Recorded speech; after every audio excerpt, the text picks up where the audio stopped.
ఈరోజు వాక్యము మత్తయి సువార్త 7వ అధ్యాయము 7వ వచనము నుండి 11వ వచనముల వరకు. అడుగుడి మీకు ఇయ్యబడను, వెదకుడి దొరుకును, తట్టుడి తీయబడను. అడుగు ప్రతివాడు పొందుకొనును, తట్టువానికి తీయబడును, వెదకివానికి దొరుకును.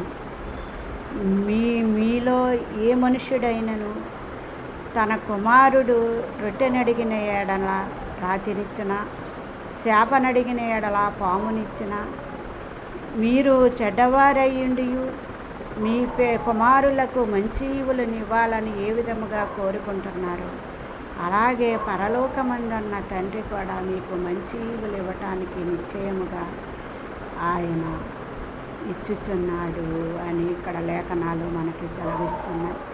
ఈ మాటలు ఎవరు చెప్పారంటే స్వయముగా యేసు ప్రభువారే మాట్లాడిన మాటలండి ఇవి.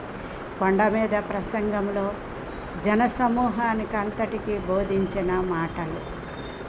మనకి ఏమి కావాలో ఆయనకి తెలియను, మనకి ఏమి ఇవ్వాలో ఆయనకి తెలియను, మనము ఏమి వెతుకుచున్నామో ఆయనకి తెలియను. కాబట్టి మీరు అడుగుడే ఇయ్యబడును, అడిగినవన్నీ ఆయన ఇచ్చే దేవుడే, వెతికేవన్నీ మనకి దొరికేవే, తట్టే తలుపులు తెరిచే దేవుడే.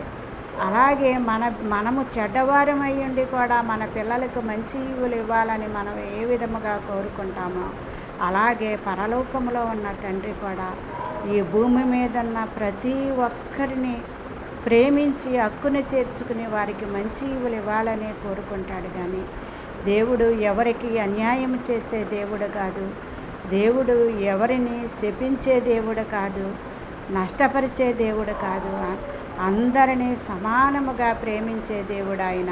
ఆమేన్.